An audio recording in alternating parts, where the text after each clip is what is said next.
Coming soon to a theater near you.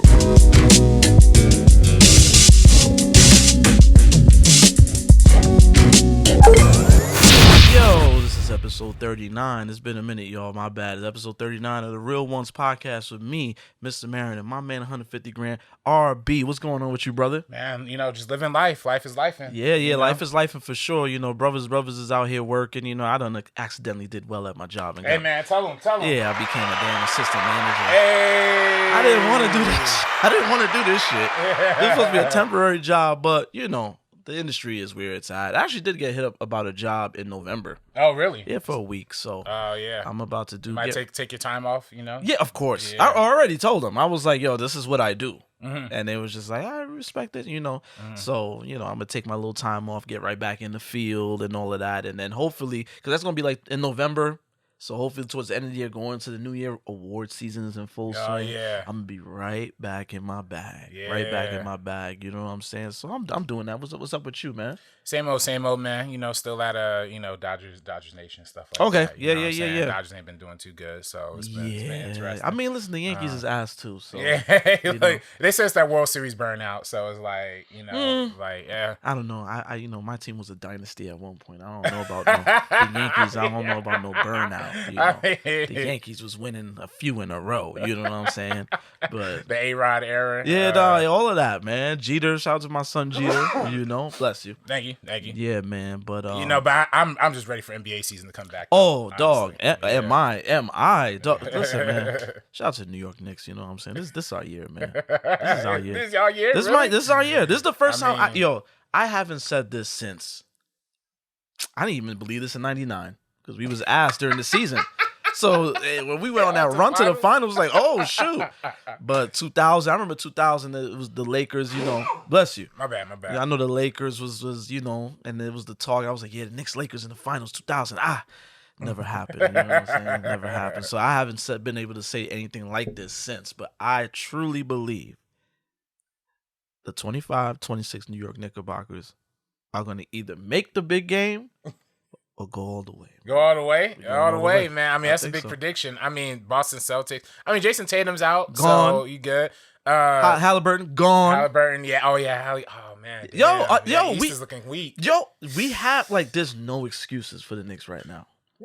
They really got allergies, my brother. I don't know what's going on. Yeah, it's getting. I don't know. No, but there's really no excuses, dog. Yeah, there's really none. There's really none. You have to make a run. We have a good team. We got a new coach. We picked up the right guys. We filled in some spots.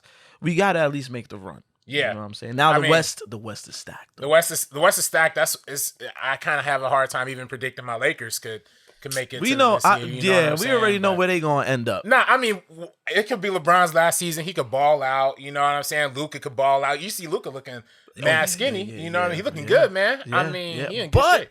But at the end of the day, whose team is it? Bron is, and Bron, you in the way, dog. Wrap this shit up. Respectfully, you still the guy. You still got it. You got to wrap this up because it's like. The Lakers have to build around Luka, and there's no chip or anything until you have a central point to build around. You know what I'm saying? Yeah, I mean they're kind of getting the pieces right. I mean, was DeAndre Ayton that they just signed? You know what I'm saying? He could be something. If Luka's just lobbing them baskets, that could be nice. So the guy that didn't show up to a game because there was ice on the road, he's a diva. There ain't no ice in LA, so no, y'all got to be on his ass. He got to come through. Y'all got to be on his ass because it's like. You can't come to LA and boob it up like that. You gotta the Lakers fans will turn any bozo into a legend. The people Rui Hamachu. It's like, he ain't really doing much, but okay. Y'all love y'all. This is what I like about this is the only thing I could respect y'all on. Y'all really go hard for the 11th guy on the bench. Just like the Knicks fans do. Knicks fans be talking about Deuce McBride. I'm like, no, Deuce is nice, but you're not putting him in all-time conversations. But the way Knicks fans talk about Deuce McBride is he's one of the best players in the league, Hey, man, look, your boy Mitch Robinson might end up in a different Hall of Fame sometime down now. MAGA Robinson? Sorry, I have some comments. Yo, MAGA, because last season I seen he had posted his truck with a big-ass MAGA flag in the back of it. I didn't even know that. All of a sudden, because this Charlie Kirk situation, everybody wants to be on some, I don't dabble in politics, but, and say this, this peaceful shit. You know what I'm saying? Right. Meanwhile, old buddy was the exact opposite. He wanted the chaos. You know what I'm saying? So he said, what did he say? Something like shootings. We need more shootings. It's necessary to protect the Second Amendment. Come on, man. What else? Oh, black women shouldn't be in politics. They don't have the mental process power. Yeah, I'm like, black men are hyper violent. We should go back to America pre-civil rights. Yeah, we should go back. That's what he was saying. Hey, look, right when he got capped, he was about to say some racist shit there. Look how God worked. Yeah. You know what I'm saying? There's a gang violence? And then, boom, boom, the story was over. You know what I'm saying?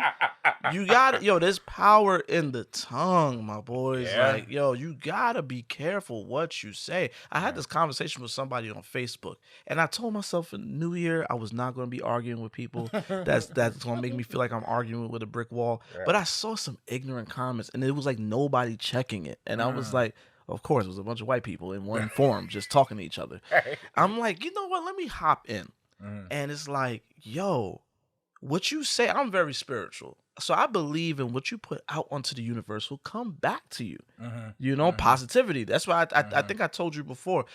One time I was telling you, was like, oh, I'm broke. And I was like, oh, brother, don't say you broke. You just low right now. Yeah. Don't say that because you're going to be broke forever if you keep confessing that. This man confessed chaos. Yeah. He said we should bring back, it's a joke. We should bring back public execution sponsored by Coca-Cola. Like, sick stuff. And it's crazy. They don't cancel him for that, but then they cancel Jimmy Kimmel for some this news just broke yesterday that Jimmy Kimmel Live is suspended indefinitely because of some comments he made on the show where he was simply pointing out the hypocritical. Well, no, really, he was pointing out Donald Trump's reaction to Charlie Kirk's murder. Which how are you holding up? Oh yeah, I'm doing good. But see over there, these ballrooms that were like what? He's at the Mets game doing his little dance. But that's all he did. He just counted. He mentioned that. Mind you, Jimmy Kimmel was like one of the first people to be on some. Oh, he had a family. We shouldn't sell. He was one of the first people on that. So I'm like. What is going on? Like, right. By the way, the Republicans, they flew the flags half-mast that day, the same day that there was another school shooting in Colorado, other things going on in the world, mass school shootings we haven't had the flag half-mast for that, but when Charlie Kirk gets knocked in the neck, like Donald Trump, he refused to do it for Jimmy Carter when he passed. Yeah, because he's a Democrat, former president, right? Keep them shits up. But a rage-baiting troll podcaster that spewed rhetoric that empowered a lot of young people and got me right back in office. Yeah, let's honor him. And there's a school in Florida that's putting up a statue. Man, like I told y'all in the Mo Election Blues episode, man, we are in for some bullshit, dog. Like, and it's not even a year in. Right. We're not even a year in. It's just a lot of BS going on. Next thing you know, we gonna be targeted, bro. Yeah, they gonna come for us for this right here, even for what we saying right now. Mr. Marin, that black son of a bitch, RB with the funny colored hair, he's gonna be insulting us. Yeah, that's how he's gonna be. Hey, but it's sick because it just all feels like a distraction from the Epstein files, right? Like I feel like we can't let them up from this. Like I feel like I've never seen a group of people gas something so much. Then the second, my name on it. Nah, it never happened. Nah, it never happened. But Barack Obama and them created this. Like, boy, you hyped this shit up. Y'all was saying celebrities was on it. Jay-Z is on it. It's like, wait, what? Oprah is on it. It's like, damn, how many? All these black celebrities on this shit? Right. Cuba Gooding Jr. Yeah, like what? Like. And the minute, and mind you, the only person that's really pictured and videoed with the guy, no. Oh well, they got my boy Chris Tucker in bad photos. Yeah, they do. But it's this asshole, Donald Trump. Right, love letters to Jeffrey Epstein. Y'all, what was y'all doing, bro? What's good with y'all two? Y'all writing loving letters to each other and stuff like that. What's good with y'all? It's so weird. It's very weird. It's like every day this whole thing gets weirder and weirder. Dog, man. It's we're living in a crazy world, man. Yeah, it's crazy world. It's really peak censorship. I really encourage people, if you like this isn't a big. I feel like this is a big issue, but I feel like the news should be talking about this whole Jimmy Kimmel thing, nonstop, because it's like this is really the first real true breach of like First Amendment rights that we had like in a very, very long time. This is some Putin shit, man. Yeah, Next thing you know, he gonna get. Well, I mean, he's kind of saying he got Charlie Kirk clipped. Well, they say either Trump got him or Israel might have got him. That's what they say. That's the word. Listen, I'm just saying what I heard. But no, we going back to McCarthyism and all of this, bro. Yeah, it's bad. It's bad. It's really bad, and I feel like Hollywood's already kind of moving in one direction. It's harder for people to move up, as it is, especially people of color. You know what I'm saying? Marginalized people. So it's just like. Shout out to them actors and stuff that signed that petition. Yeah, for the Free Palestine. Yeah, shout out to them. Yeah. They're not working with any Israelis. Companies and stuff like that. Yeah, shout out to them. Now it's good. I mean, that's really, we need the voice, and I feel like if you're watching at home, don't be silent about this Jimmy Kimmel. Look, I'm a West Coast guy, so I feel like I have a little bit more of a connection to Jimmy Kimmel. You know what I'm saying? He's dead in the middle of Hollywood too. Yeah. So it's like we've been seeing him, and it's like this really just ain't right. Like it's very. He's gonna come for all of our media next if we don't start standing up about this like right now. I know Black people don't give a fuck about a lot of politics and shit, but we gotta tap in. We have to. This is getting real. Don't let you. And I understand the anger. I understand the fatigue because we as a people, we just be getting shafted. So long. Mm-hmm. So you gotta understand whenever people try to guilt trip Black folks for kind of being distant with everything. Mm-hmm. You got to understand the history, man. Like, a lot of people like to say, forget about slavery, or slavery was hundreds of years ago. Let's be real. Slavery ended 61 years ago. Mm-hmm.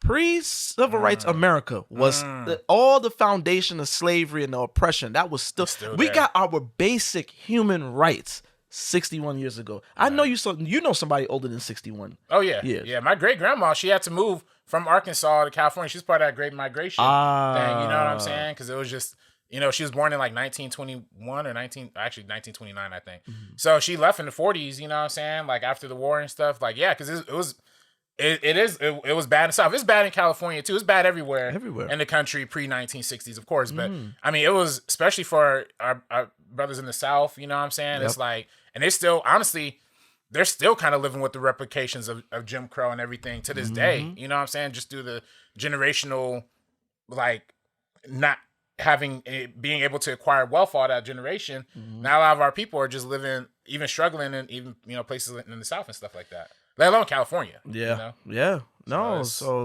like this, it's nuts, man. We saw Sinners. That's really what I feel like Sinners did a really good job of showing what a pre-Civil War, 1920s, kind of thing looked like. Even Lee Daniels, the butler, like I remember as a kid.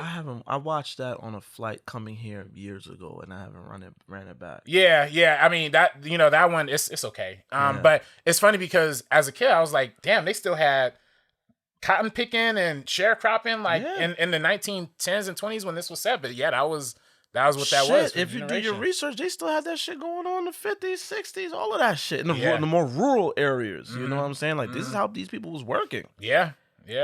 I think they found a shack somewhere that was like an old slave something, but they said that the last occupants in the shack was like in the 80s or the 70s. Damn. Yeah, like it was like in the middle of nowhere. You know what I'm saying? Like this, like they probably had no idea. Yo, that's crazy. The one family that had no idea slavery ended. That's a movie, dog. That's a Boondock sketch. Yo, that's an epic. That's a 3-hour epic. That's a miniseries, a Roots like miniseries. The Family That Didn't Know. Wednesday night on ABC. You know what I'm saying? Yo, it's funny, bro. Like I know, Tarantino, we don't love him, you know what I'm saying? Yeah. But I've been watching the Jamie Foxx show with my mom recently. Yeah. And they had a whole episode where Jamie Foxx had on this like cowboy fit, and he was like, I guess the whole episode took place in like a flashback and like old West times or whatever. Yeah. I'm like, wow, that's funny. Like Jamie Foxx has really been on his Django shit. Like he really been trying to be a black cowboy. Yeah, it's crazy how that cool minute. Yeah, it was a full circle moment. Yeah, Jamie Foxx, man. There's a lot of shit going on. Robert Redford died yesterday. Yeah. Oh, that was crazy, man. That was crazy. Rest in peace, man. Yeah, rest in peace, man. Great actor. The Sting, All the President's Men.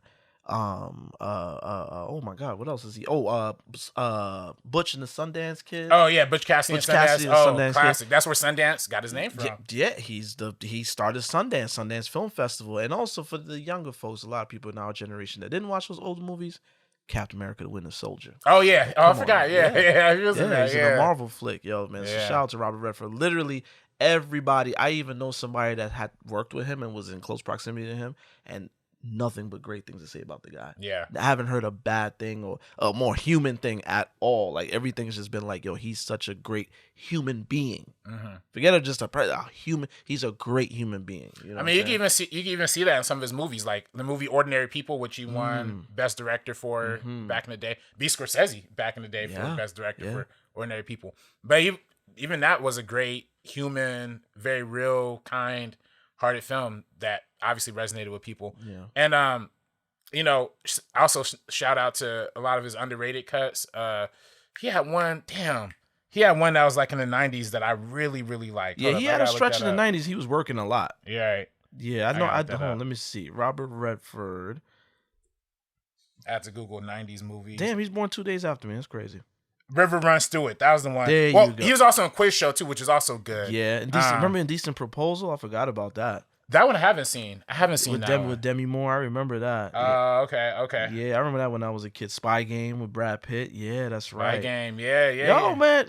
River Runs Through It. Yeah. River Runs Through It is the one I had. Yeah. That was a really good one. Sneakers with Sidney Poitier. Listen, Legend of Bagger Vance with Will Smith. That's right. Oh, that's the one. That's the one that the Magical Negro. Magical Negro film. You know? Oh, that's fire. Yeah. Yo, man. And I didn't know. Wait, I did not know Sidney Poitier was in Sneakers. Yeah. Like, I had never seen that one before. I think I was told that he turned down Winston and Archie for Malcolm X and ended up doing Sneakers. Really? Yeah. And that's crazy. Yeah. That's super crazy. Yeah. Damn. Yep, that's what I was told. But man, R.I.P. Robert Redford. R.I.P. Man, he's an OG. He's a good guy from what I've seen, and his body of work is crazy. He's one of the old Hollywood actors. Nothing problematic about him, at least unlike no allegations. Unlike his man's Dustin Hoffman that got caught up in that shit. You seen him pop up in Megalopolis? I was like, look at Dustin Hoffman's little nasty ass. I hadn't seen him in a minute. I was like, oh shit, look at him.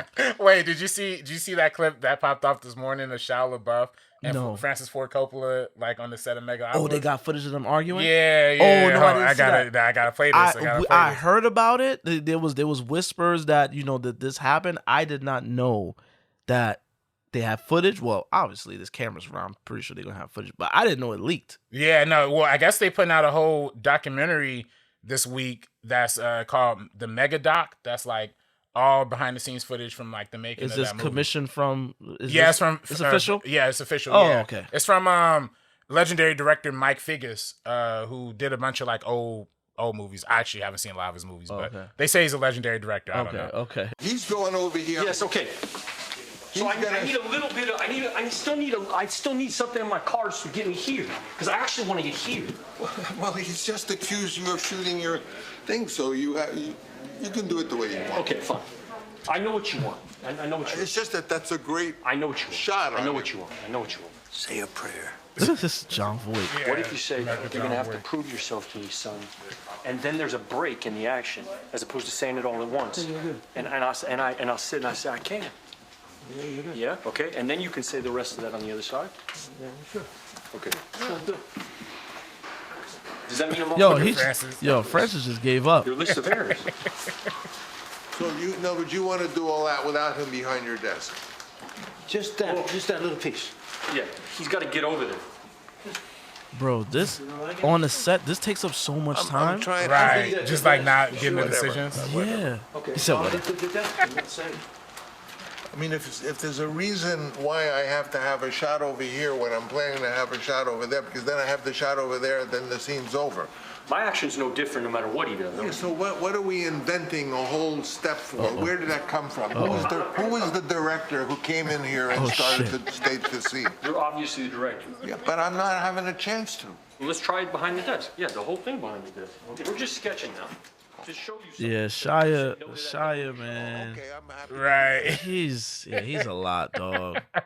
He's a lot. Y'all don't know that stuff. Conversations like that on a set take up so much time. When that's happening, you're just like, yo, we ain't getting out of here. We ain't getting out of here.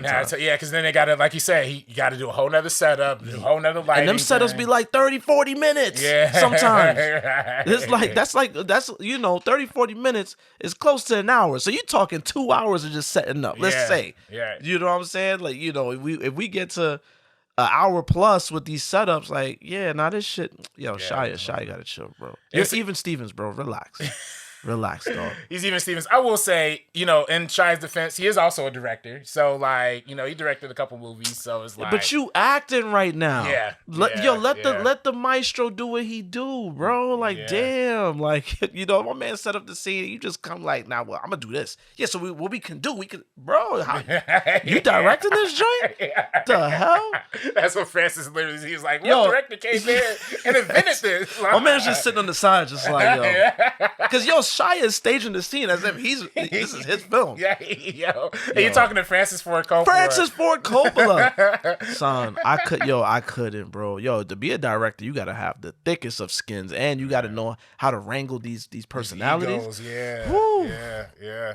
Brother, man, I always thought I wanted to be a director until I actually seen a director at work, and I was like, hold up. I don't know.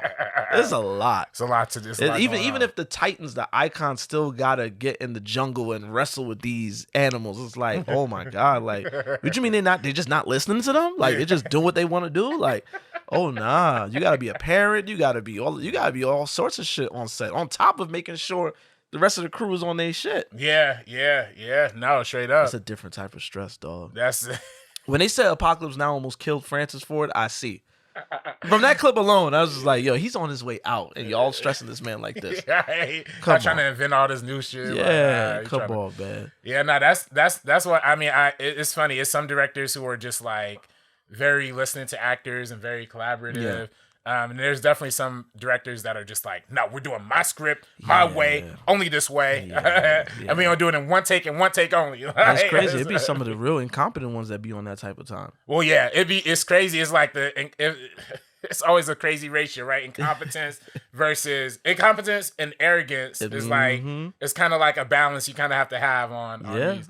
But we've seen, there's examples of people who are dog shit behind the camera, and they just ruin their projects because they don't want to collaborate, and they just want to, this is me, this is what I'm doing. It's just like, nah, dog, maybe you should have listened to that actor. Maybe you should have listened to your producers in this moment. Right. You know what I'm saying? Right. Now look, the film is a bomb. Now look, like, nobody, now it's on the worst of list because you wanted to be, this is mine. Right. You know what I'm saying? I guess why I say arrogance is the wrong thing. I guess I should say confidence and collaboration. It's like, that's the balance. Yeah. Because if you're good, you could be a great collaborator, but be so in the weaves of like, oh, let me listen to this person, let me listen to that person, let me do all these ideas, and you end up running over, and you end up, not have all these options and no path in the editing room. And then you have people who are super confident, like you said, and just be dog shit. You know what I'm saying? So it's definitely it's a balance. It's a balance. Sure. It's tricky, but you know, it's I feel like there's also that footage. I'm sure you saw that one of like James Gunn and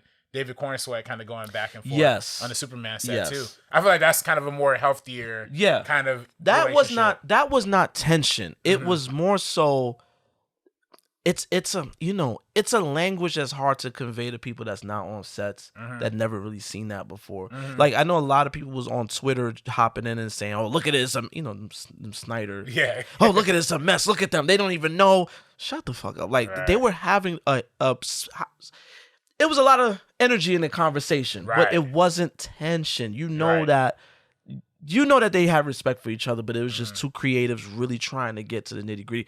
I happen to be near two creatives in the during the rehearsal process of a film, and it was, I'll tell you off camera, but it was more like it sounded tense. I was like, oh, are they arguing?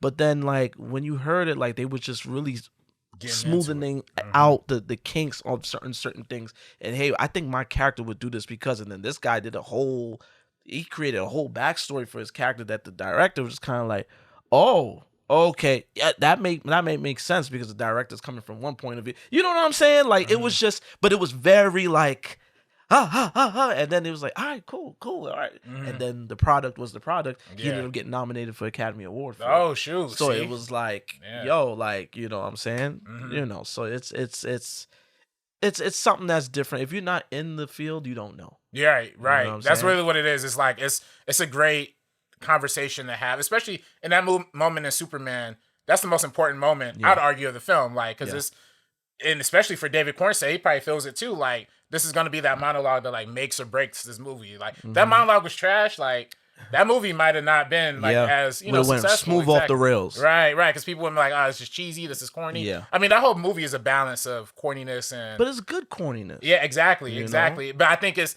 hard for some actors to even kind of understand, like, especially when you're going for a very specific tone. I think actors usually have an idea in their head of like, oh, I want to be super serious. I want to be that. But it's kind of great to have those conversations either on set, during rehearsal, whenever it happens, to like really get into it. Would you say it's kind of hard to convey a corny tone, to like dial it down? I think it's hard. I think to me, I kind of think it's harder to do a cornier tone and make it work than doing a dark tone and make it work. Because you can do a dark tone and you could have, you know, it's what's also kind of tricky too, right? You can have a dark tone and it'd be boring, and then you have like Fantastic Four, and nobody wants that, you know. But you can have a dark tone and you like take your time with the process, and you can have something great like, you know, Denis Villeneuve films, like, you know what I'm saying, Blade Runner, stuff like that, or even horror. I think that's why a lot of filmmakers jump into horror, because you can kind of be more darker, more nihilistic, and then it kind of conveys into the tone. I feel like comedy in general is hard, but especially the corny, like a tone like Superman or like Guardians, like all the James Gunn's movies is like, you know, you really have to know what you're doing, unless, you know, you want it to come off as just a blatant Cartoon Network kids movie, you know what I'm saying? So it's a good balance. I think I said this before, but Rhymes Fest had said this quote, you know, you got to balance the vanity with the humanity when you're like writing raps, you know, like, and I feel like that's really what a good filmmaker should try to aspire to too, balancing the vanity with the style, the cameras, the shots, but then the humanity with the characters, the actors and stuff like that. Oh yeah, absolutely. Yeah. So my brother, I see you have some physical media over there. Got physical media, man. Let's check these out. Let's see. Is this another giveaway we doing? Well, there's more giveaways, man. I got so many of these. These are some of the old giveaways that we still haven't given away. Yeah, because I noticed this law-abiding citizen. Still got law-abiding citizen, and there's some people who won giveaways, but they still haven't sent me the info. So if you're listening, Joseph Ashley, send me your info. Joseph Ashley, you be in our comments all the time, brother. Send the info. Send the info, man. I got mad Blu-rays for you, man. We got Scarface. It's classic. Classic. You know, messy film, very, very, very cheesy. Right. You know, but a classic nonetheless. That's a classic. People Under the Stairs. Yeah. I love this film right here. This is a good one. Wes Craven, R.I.P. Yeah. Bad Boys for Life. Is this the last one? That's the third one. Oh, okay, it's the third one with the sun. Yeah, exactly. Yeah. Okay. Yeah. All right, cool. So that's that one. Martin looked very lethargic in this film. He looked like he was very, you know, he was in his trailer and they woke him up like, Marty, you got to come and say, oh, okay. And he was still tired. That's how he looked in this film. Mad Max Fury Road. This is a classic. I might bundle that up with something because it's a normal Blu-ray, you know. What's that? Wizard of Oz. All right. Pre-AI. You know, bum ass James Dolan is making like $2 million a day off this film at the Sphere. Anywho, Born Ultimatum. This is white. This is white Unk cinema. Yeah. So your Uncle Charles, that's like has guns in his basement and shit like that, and probably voted for Trump. Yeah, he likes this movie. That's definitely the show. We got Fast and Furious 20th anniversary edition. This is the first one where before they went to space. Yeah, before it went off the rails. Before they went to space. Before Tyrese. Before Ludacris, before The Rock and John Cena became brothers, apparently. No. It's Vin Diesel and Cena as brothers in the film. Yeah, Vin Diesel. I still don't know if Vin Diesel black or not. I'm still trying to figure that out. You know, I don't think he knows. Yeah. You know what I'm saying? Another one, I'll probably bundle this up with something else, The Lighthouse. Oh, this shit is weird. Yeah, You remember, all right, you played San Andreas? Oh, yeah. Remember San Andreas when you go to the movies and it's like some abstract-ass movie you're watching with the horse and all? That's The Lighthouse. This shit is weird. This is a weird-ass film. Shout out to my son, Robert Eggers, though. Robert Eggers peaked with that. This one, I'm still 50-50 on giving this one away. Man, I actually might keep this one. Yeah, keep that. Yeah. Just tell them now. You gonna keep it. I know you. Yeah. I might hold on to this one. Yeah. Interstellar 10th anniversary limited edition. Look at what it comes with, folks. It comes with what was this? Posters. Yeah, posters. Storyboards. Yeah. RB, keep this shit. Yeah. I might throw it on this. Don't even offer that up. Yeah. Sorry, y'all. I mean, maybe I was just showing it to y'all. But I do have one for Spider-Man No Way Home too. I left that one in my other bedroom. Oh, okay. I have a 4K steelbook of Spider-Man No Way Home. They don't even make that one anymore. So. Is it the one with like all of them in a certain, like it was like that's the one I wanted. Yeah. They got that one. I got them. Let me get that. You want to get that? Yeah. That's it. It's mine. Hey, it's no more mine. giveaway. It's done with that one. So. It's mine. But yeah, tap into the comments, yo. We need Please. comments. We need love. If you haven't picked up your Blu-rays yet, let us know, man. Come on, Joseph Ashley, get on it, bro. Right. Get on it, bro. You asking us for a show, but then you can't give us your address. Come on, man. We're trying to get you your stuff, man. Hey, man. Yo, what have you been watching, bro? Oh man, there's been some good stuff, man. Well, I just finished The Wire. I gotta get started. Oh man, Yeah. I mean that. I see the hype. The hype is real. The hype is real. The fifth season is ridiculous. Like the last season, in what sense? They jumped the shark. They just jumped the shark. Yeah, they just jumped the shark a little bit, but it's cool though. I mean. And you wouldn't believe the amount of black talent that came from this show. Yeah. Idris Elba, Wood Harris, goddamn Michael B. Jordan, season 1. You know what I'm saying? There's a lot of you'd be watching that show, you'd be like, damn, I know him from that. Like, what are you doing here? You know? Isaiah Whitlock, of course. Of course. You know, so that's been great. Movies wise, what did I see, man? I got invited. Well, I didn't see it, but I just want to shout out. I got invited to see After the Hunt, which was After the Hunt. What's that? Yeah, that's the new one with Ayo Ibroli and then Andrew Garfield and Nicole Kidman. Yeah, Nicole Kidman. Oh, okay. I seen that trailer when I went to go see. What did I go see recently? And I saw The Long Walk. Long Walk. Yeah. They shot that too. Yeah, I mean, the film's very intense. I didn't see it. I wish I would have seen it, but shout out to Amazon MGM. Actually, I want to shout out too. Real quick. I actually just got accepted to the African American Film Critics Association. Oh, you know what I'm saying? So yeah, shout out, damn. Yeah, so we hopefully gonna be able to get invited to more of these kind of screenings. You know, how you getting there, brother? Put me on. Oh yeah, I'll send you the link, man. Yeah, you could apply. Yeah, anybody, you know. I don't. Well, yeah, I got this. We got this. Yeah, I applied with this. I applied with First Cut. Yeah, so all right. Yeah. So it's all First Cut stuff from here, baby. You know what I'm saying? But yeah, hopefully more screenings and stuff to come, and hopefully more opportunities. But yeah, that was just one. Nice. That was the first one they actually invited me to. But hopefully we'll have more. All right. More for that. But hey, yeah, you got plus ones. I do got plus ones. So I'm gonna let you know, man. I'll let you know. Gotta let you know. But yeah, man. But you talked about The Long Walk. That's probably the most recent new thing I saw. Yeah, I saw that one. I the A-list. I got the A-list popping. So I'm starting to get back into my. I'm gonna be transparent a little bit. When Brothers wasn't working, it was fake depressed, okay? I was not trying to go out like that because, it's just a bad feeling when you're not working, but then you're spending money, gas, all that shit. Right. And I kind of, I kind of fell back from going to the movie. I was going if I had to or if I really, really, really wanted to. But there was a point in time where I used to go every week and just see stuff that just looked somewhat interesting. You know what I'm saying? I'm like, oh, that looks interesting. Let me go check it out. And I had stopped doing that for a while because my time was I had time, but with kids, I don't have time. You know what I'm saying? I'd be tired. And then, when I wasn't working, I was on some growing my hair out, looking crazy, let me stay home. But now that I'm working and stuff, and I'm working right near the City Walk, you got the best one. Yeah, AMC, I say the best one in LA. I'm like literally steps away from it. Right. So I'm like, I'm gonna start to go to movies after work, and days that was dead, and I know I'm not working the next day or whatever. I'll just go to the movies, and I went to go see The Long Walk. Yeah, The Long Walk, if y'all don't know, is about this group of men that's just walking this long trailer road until the last one is left for. What was the reasons for it? Did they say it was, I think you win $1 million. Yeah, it was $1 million, and it was like, what was the state of the world with that? Like, I think it was post-war World II. Okay, and I think it was something like We Didn't Win or something. I don't know. Some shit like that. It felt like it was some alternate world situation. Yeah. Yeah. It was like 1950s or 60s. I know it took place in. Yep. And you know, these guys are walking, and as you see in the trailer, guys, there's gonna be a one man left standing. You know what I'm saying? So I kind of went into it like, yo, let me go check this out, and I was pleasantly surprised with how good it was. Yeah, no, I really enjoyed it. Dude, I love this movie, man. It was so good.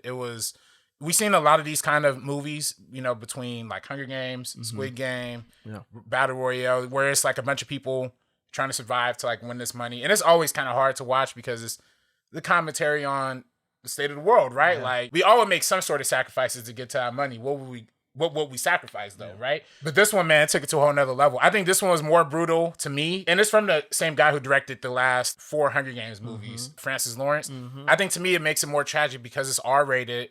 We see every death brutally. Yeah. Some of them was really like, I was like, yo, they just showed that. Like, yeah, no, that was whew, it was intense. Yeah, it was gruesome. But it was also, I feel like, a little bit more powerful than those other films because of how much time we spent with the two main characters. Yes, yeah, and you really get a sense of the deaths. They're not just getting clipped. It's not like you're watching a slasher film where just teens are just getting clipped off. It's like you're fully invested in these deaths because you're getting to know them. It's one long tracking shot, just them constantly walking down the road. There's some flashback moments and stuff like that, but like you're getting to meet at least a core group of guys. There's a bunch of guys, but there's like about 4 or 5 that we really lock in on the film.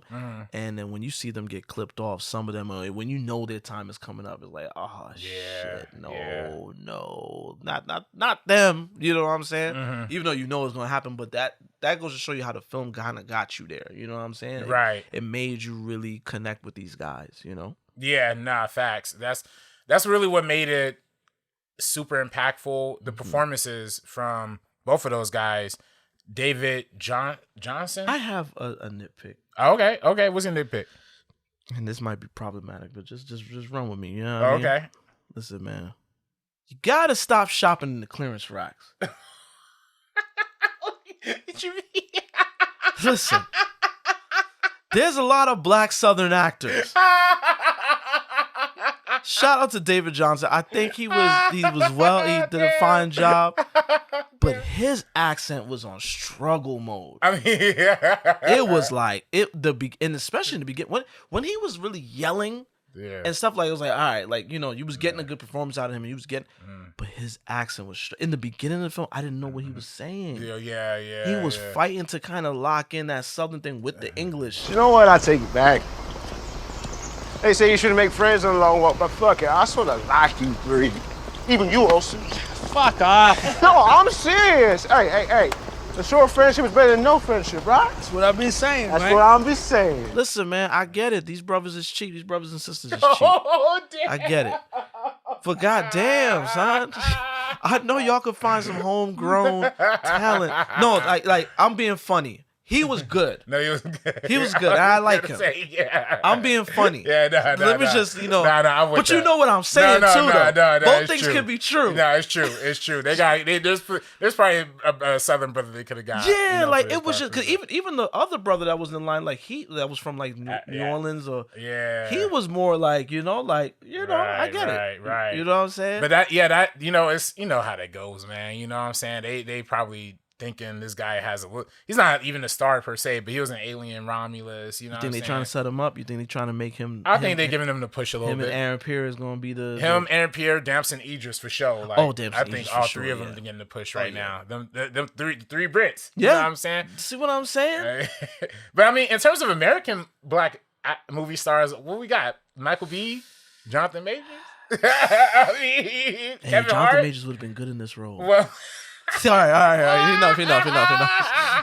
He kind of would have, though. You know him. He put on that country shit. You know, he come with that. They don't even need hair and makeup for him. No wardrobe for him. They just like, yo, just come to set on Monday, dog. Whatever you got in your closet, just bring that shit to set. You're going to have the newspaper boy hat, all that shit. You know what I'm saying? Put the most thing going to do is put that little scar on his face and stuff like that. But, you know, but damn, son, like, yeah, that was the only real nitpick. It was just like, yo, his accent wasn't the best. And I get people are just like, oh my God, he was amazing. Yes, he was good. It's just his accent was terrible. Like Yeah, my brother, I mean- my brother was watching the other day, and I guess he was texting me during the movie. He said, I was like, okay, I know I'm not tripping. Like, Yeah, no, I didn't. You know, it's crazy. I didn't even peep the accent being bad. I just thought the sound was just weirdly mixed. Like I was like, am I just not hearing them? it could have been that too. The sound being weird. But yeah, but it was definitely the accent. it was the accent. The accent probably had it. You know, it's funny. I still look back at that clip of you clowning the V Diggs from Little Mermaid.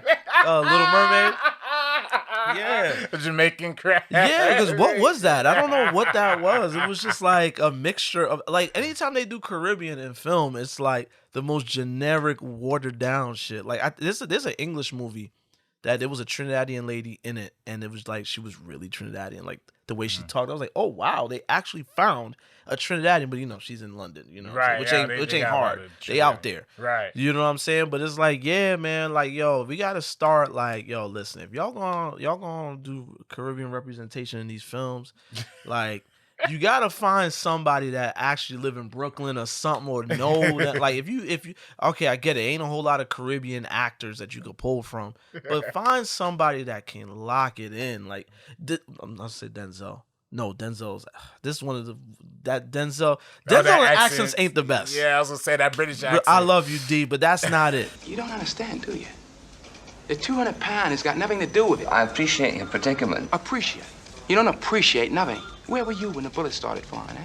Hiding behind your desk, shitting yourself like the rest of your kind. Well, I was out there, in the cold, in the dark, in the shit. The British joint and then the one with Robert Townsend, the Mighty Quinn, he played like he was on the islands, like in Barbados or something. And it was just him and Robert Townsend was playing Caribbean folks. That was not it, bro. That wasn't it. So why you follow me? I wasn't. How come you have a gun? They told me this was a very dangerous place. How come the silencer? That's the way it came. I just read you your rights. That wasn't it. But what I was gonna say, Wesley Snipes. Wesley Snipes does a good Jamaican. Oh yeah, what was he in? That was the Jamaican. You know what's so funny? Well, Highest to Low is coming out, which I guess we could kind of get into. Oh yeah, your reactions. I just wanted to say real quick, Cooper Hoffman from Long Walk was also great. Dustin Hoffman's kid. That was the other guy. Yeah. Okay, not Dustin Hoffman. I'm sorry, Philip Seymour Hoffman's kid. That he, it was bugging me. I was like, yo, he looks familiar, but I was like, I don't think I've seen him in anything years ago because he looks young. Yeah, he was most recently. He was in Saturday Night. He was in the What did he play in Saturday Night? He was the NBC executive that was kind of watching over Lauren Michaels. There you go. Okay, but I wasn't thinking about that. But he's Philip Seymour Hoffman's kid. He looks like his dad. He does, straight up. Yeah. Oh, that explains everything. Wow, thank you for that. Look, yo, it low-key bothered me all this time. I was like, yo, where do I know him from? But when Highest to Lowest drop, we've been seeing the reactions. Right, some people. Yeah, some people are ODing. Some people are ODing. It's like, listen, and I know that there's people that found out I worked on the film and they're scared to talk about the film with me. It's okay. You can tell me how you feel. Do not be afraid. That's not my name. Well, my name is on the screen. Right. Hey. But my bad. That was the wrong one. Like that was a joke. Yeah, nah, my bad. Now we gotta get the right sound effects. Yeah, no, we're gonna fix that up. That's we it. go. Yeah. My name is on the screen in the end credits, but it's not my film. So don't be afraid to tell me how you feel. And even if it was my film, tell me. I don't care. Right. Art is subjective. Right. Art is to be critiqued. That's okay. However, you know how it goes, bro. And it's not just for Spike. Movies drop, Sinners, for example. Movie drop, almost universal acclaim. First 2 weeks. Can't buy a ticket. It's whoever was locked in to get it that first week, and they all saw it. Everybody talk. When the stragglers get tickets to go see it now, the stragglers go in with this inflated belief, like this it's film gonna be the greatest movie. It's gonna be the greatest movie ever, right? And then they go in and they're just like, man, that shit was ass. That was overrated. And then you get some of them. That's just From Dusk Till Dawn. It's just like, that's a lazy ass argument. But I've been seeing. I saw it with Sinners. Sinners, Weapons. Saw Weapons. I definitely saw Weapons. Definitely saw Weapons. And it's to the point where people they get set up their camera. This film was ass. It was ass. Why y'all tell me it was good? It was ass. And that's it. It's like, can you tell me what you didn't like about the film? At least. But with this one, and it's making me realize how many people do not watch Spike films. Because them jump cut edits and stuff like that, like, when people going for the hug. Yeah. People's like, oh, what is that? What is that? Right. What? And they laughing at the screen, and they trying to do the Tyler Perry thing to Spike. Yeah. Where they recording the screen. Look at that in the background. Look. Yeah. There was a scene where LaShawn, who plays the detective, was talking to Ilfinesh, who plays his wife. And then at the next scene, it's another scene. It's not a continuation of that scene. It's another scene. So in one scene, she's sitting there talking to her, and the next scene it cuts to, she's standing next to one of the other detectives. They're like, what? What is this? What? It's like, all right, bro. Like, y'all are ODing now. Yeah. Like, it's a little nitpicky. It's nitpicky. Yeah, I saw some people compared it. Oh, actually, I don't want to say, but shout out to our friend of the show, Lacora. Lacora. She had some thoughts on the film that I thought was kind of funny. Yeah.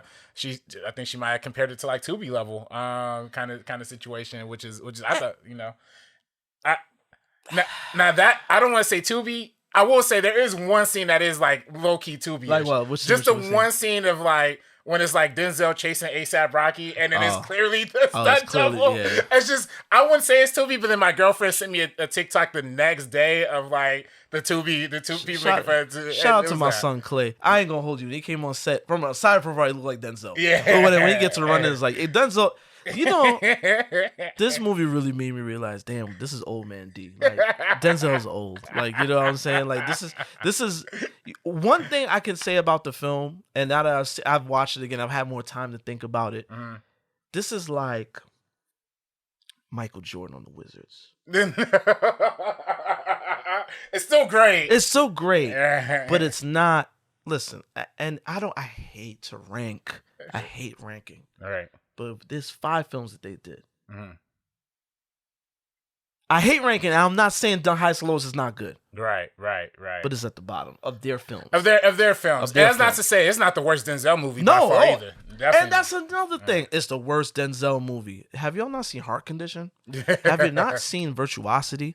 And then when they say it's the worst Spike film, nah, I know y'all don't watch Spike. Because Red Hook Summer exists. What? She Hate Me exists. No. We're putting that I like all of those movies. That's at the bottom of the barrel. For Spike, that's at the bottom of the barrel. You putting something below that? What would I put? I don't know what I put at the bottom of Spike's filmography. That's at the bottom for me. Yeah. I wouldn't put She Hate Me. I would put Stop it. Wait, what's the other one you said? Red Hook Summer. Oh, no. I like that movie. Yeah, I've seen that multiple times. But I see what you're saying. But let me ask you a question. There's something worse than those 2 movies? I mean, I also like The Sweet Blood of Jesus. See, that one might be a little that's worse, right there with them. That's right there with them. That's right there with them. And that was my first film. Yeah, no. That's right there with them. I'm in the film. I'm in The Sweet Blood of Jesus. Oh, never mind. No, it's the top one.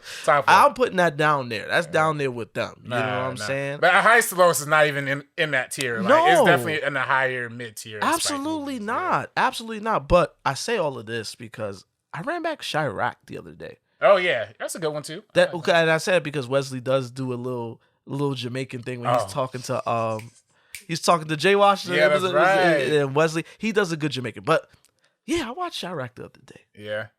When's the last time you watched Chirac? Probably 2019, something like that. We might need to revisit that before the year is over because this is his 10th year. Oh, it is. Oh, which is crazy. It was one of Amazon Prime's first movies too. Yes. Yeah. Yeah, it is their first movie. Really? That was the first thing on the platform. Oh, really? See, look at Spike, man. Build it episode. We got to revisit that. I liked it. I liked it back then. I still find memories of it. You know, like you said, we mentioned it during the underrated conversation, but when homegirls ride into the tank and shit, you know, that's a little ridiculous. That was just like, come on, what are we doing? You know, I actually think the fact that he got a great performance out of Nick Cannon, people gotta give Spike his flowers. Like, he can get great performances out of anybody. He is one of the. This is why he's my GOAT. Right. Okay, with the exception of, respectfully, Ilfinesh was not the best in Highest to Lowest. Respectfully. I said this in my review of Geeks of Color. I don't think that was even her fault. I just think the script didn't have a lot for her. Yeah, no, it didn't have a lot for her, and that's a whole other conversation about Spike scripts and women. Yeah. You know, sorry, I didn't want to go there, but that's the conversation. Well, I mean, but at the same time, she was actually fine as an actor. I thought it was just. Yeah, I'll leave it there. It's not. But I will say though, and I did really like it. And I still really like it. I still say what I say it was like an 8 or like a 7.5, 8 out of 10 when I reviewed it. I still think it's there. Yeah, me too. My buddy Noel, shout out Noel. He might be watching this actually. He watched his first cut. Oh, nice. While I work with at Dodgers Nation. He's also a big movie fan. He goes to the movies probably almost just as much as I do. Okay. But he's more of a sports guy. But yeah, I remember we went to Ontario for a shoot like a couple weeks ago, and it was the same day that the film had dropped, September 5th. He went home. Granted, it was a long day. Like, we were shooting all day. He got home. He texted me like, "Yo, I'm putting on the Denzel movie, Rob. I can't wait." Fell asleep. Yeah, he fell asleep. It takes a while to get there. Yeah, it takes a while. The jazz music, it definitely gives you that. And it's easy listening jazz. It ain't like Terrence Blanchard jazz. It's like, and mind you, that's a big action scene. You know what I'm saying? It's very much light FM jazz. You know what I'm saying? Even though it's a great album to listen to. It is. I was gonna say, like, if you listen to the great album, record itself is great. Yes, it's a great album. Shout out to Howard Drossen and I forget the pianist's name, Fergus McCready. They were great. They listen, man. They getting beat up online. It's like that's and maybe it's my attachment to the project. I'm just like, yo, chill, like, take it easy on them. I understand that the tone of the jazz and stuff like that didn't really fit with the film at times. I agree with that, but it's an amazing score. Like, yeah, as a listen, it's a great listen. I have a drive to work, listen to that sometimes when I want to get right. You know what I'm saying? Yeah, man. Highest to lowest is and then some people are bringing up the Tyler Perry thing to then get at Spike. Like, we gotta stop. We gotta stop. Let me ask you, RB. What was the perfect film? The Irishman, right? Right. A lot of people didn't like that film. Yeah, I liked it though. I did too. Yeah, but I understood the criticism when you got Robert De Niro with his face looking waxed and like he's a 30-year-old man and he's walking like this and stop doing this little old man stomp and he still sound like an old man. But people didn't drag that to hell. People didn't drag it to hell. People kind of made comments, but I feel like Spike is such an easy target because he's I don't feel like he's not as opinionated as he used to be, but he's such an opinionated figure that people are just like, oh yeah, it's time to get that out. It's time to get at him. Right. And that's how it's coming off now. It's just like, all right. When y'all saying this is his worst film, I know you're not watching his films. You're acting like the jump cut edits is new or something. Yeah, like he's been doing this. He's been doing this shit. Like, remember Bamboozle when Damon Wayans. I love that scene, by the way. When Damon Wayans had his head down and he gets up with the black face and he sees the thing. He's just like, I love that. That turns 25. We gotta watch that too. That's another one. We're gonna run back some films. The next couple of episodes we're just doing a lot of catching up these episodes because it's just been a lot happening. But we definitely gonna run back some of these films. But I'll say Old Boy is worse than this. Okay. Old Boy is his worst movie. I don't know if he claims Old Boy. But yeah, I don't know if he really claimed it like that because the producers really cut that one up, and Josh Brolin is even like, "Yo, Spike's film is better." Yeah. So, I mean, maybe if I saw the Spike version, I would love to. Yeah, I would say that would probably be better. He don't got a lot of misses. And I don't think Highest to Lowest is a miss. You know what I'm saying? Nah, it's. I will say a lot of older people love the film. Yeah. I'm telling you, this is Michael Jordan. This is Wizards Mike. Yeah. Like, older people appreciate it because it's like you get the right beats. He's not as sharp as he used to be, dialogue wise. I feel like the dialogue at times was very heavy-handed. Right. At times. What did she say? Black woman excellence. Yeah. Spelling like a black woman excellence, And again, there's a full... That scene got cut, thank God. Because when it goes on, it gets cringe. But, there's things that's just like, all right, Spike. All right, Spike, I get it. You wanted to... All right, cool. The Boston thing. All right. Boston sucks. We get it. All right. There's some things that he does in the film that's just kind of like, if you're familiar with his work, it's like, okay, Spike. But other than that, it was a good film. I don't think it was bad at all. And I think he's on a nice little run right now.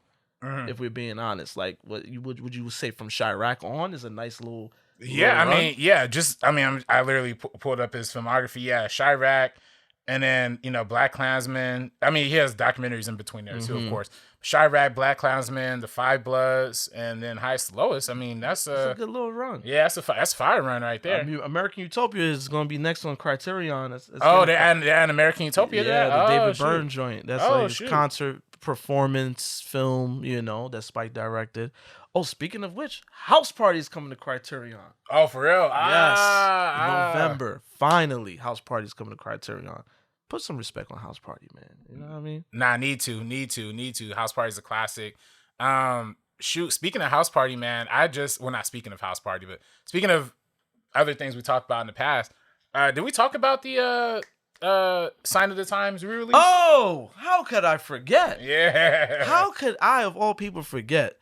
We all got surprised when shout out to my man Michael Dean. He has a Prince podcast. I don't know what he was doing. Prince fans be active. When ain't shit going on, they find shit. And he found a listing for Sign of the Times at this IMAX theater in Florida. And at that point, we were just like, oh, they're blowing it up on IMAX in Florida? What is this? What is going on? Maybe days or a week later, we get an official announcement that the estate and IMAX is coming together to put out the Sign of the Times concert film. We talked about it when we had our Prince episode a couple years ago. Sign of the Times, for me, the greatest concert film of all time, was in IMAX, and the people were excited. I was excited. I went to go see it at the Chinese theater. You know what I'm saying? Which is where Purple Rain's premiere was. So that felt kind of cool to be in the space, you know what I'm saying? And boy, that 4K treatment, the sound, the colors, it was amazing. I ain't going home. I'm gonna be honest with you. Brothers almost got emotional. I was like, this shit is too good. This shit is so good. I can't believe it. And I'm glad it was getting the hype it did when I left, because the You Got the Look section is basically the music video. You're not missing nothing there. Right. And it's all grainy and shit. I was like, they didn't really clean that part up. They didn't clean that part up. Yeah. For me, the way they left it in the movie, and allegedly it was supposed to be like a dream sequence. They could have went and got the original music video and cleaned that shit up. But I went to the bathroom. When I was going to the bathroom, the Chinese theater got like the curtains and the whole staff was standing there like, yo, watching the film. Like, I guess, they were just like, oh shit. And one of them was like, yeah, I'm telling you, he's good. A lot of people don't know about Prince, and he's an icon. Right. There's generations that don't know about him, so this was an opportunity for a lot of people to see it. I seen a lot of casuals pulled up to the theaters. A lot of just people who had like A-list, who were just like, oh, I see this on A-list, like I'ma just. And IMAX has a community that people that will just go see anything because it's IMAX. IMAX enthusiasts was pulling up, so yeah, I mean, and it did pretty well at the box office. Yeah, it's actually the biggest limited release of the year in terms of like. Movies that opened under like 200 theaters, because it only released in IMAX. So it's the biggest of the year in terms of like limited releases. Wow. Yeah, because it made 2.3 million. And by the way, it did that. Like most of the showtimes weren't even full IMAX shows, because that same weekend they had Weapons and Jaws and Jaws in IMAX as well. Yep. So they only had 2 showings per theater. Yep. Basically, it was only Friday and Saturday. Sunday they only had 1 showing on Sunday. So it was a great experience, man. I mean, where'd you go? I had went to AMC Orange. That was the funny thing, because it was like I had tickets to see it Saturday night, but then something happened. I think something else happened, and I had tickets to see it Sunday morning, but I forgot. Me and my boy Dylan, shout out Dylan, he might be listening to this pod too.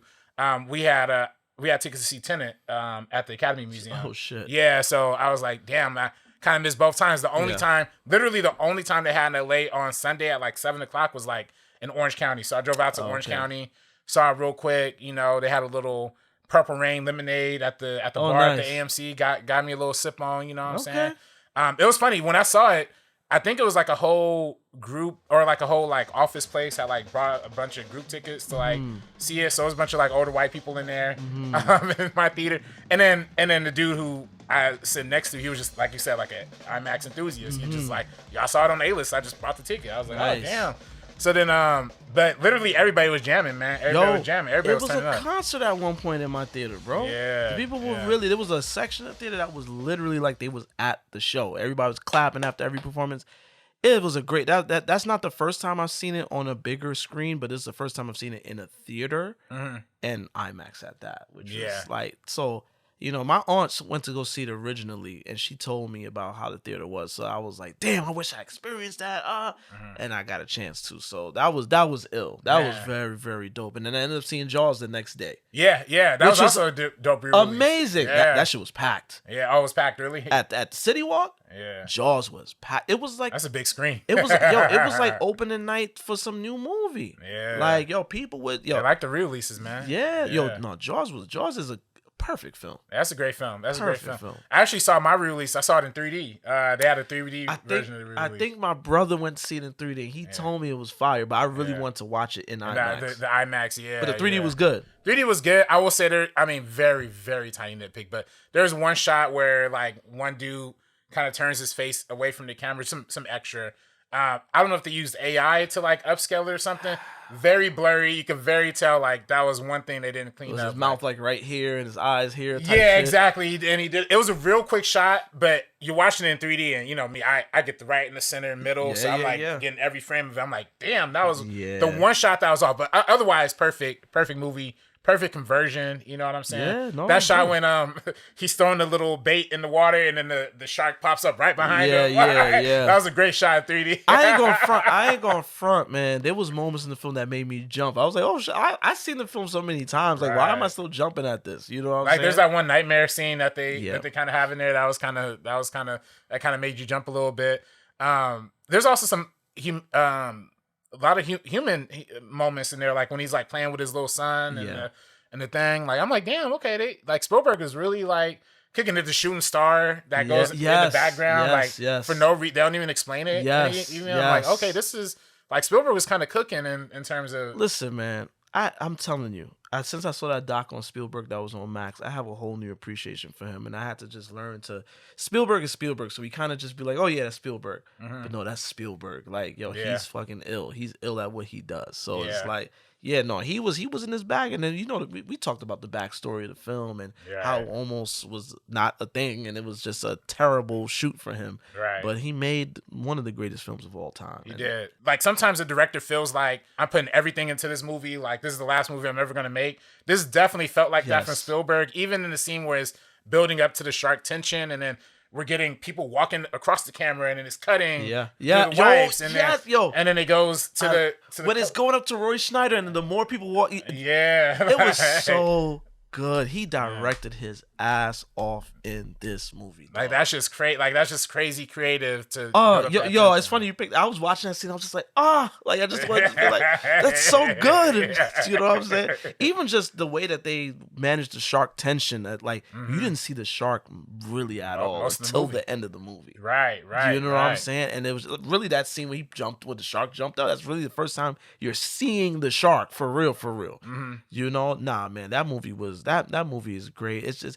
You know, a movie is great when you could watch it for like the 10th time and still be fine and be like, oh my God, the movie is so good, as if you'd never seen it before. That's how good Jaws was, man. That's how good it was. I saw Together. Did you see Together? With Dave Franco? No, that one I've been meaning to see it, but I didn't catch it. I saw Together. Together, man, is just this couple. I didn't even know that they were a real life couple, but it makes sense because the chemistry was so good in the film. Dave Franco and Alison Brie play this couple. It's a body horror, where it's like you find out in the movie she trying to break up with him. Well, they are kind of. It's some Ari Aster ass shit, low key. I low-key felt like this movie was perfect for him to make.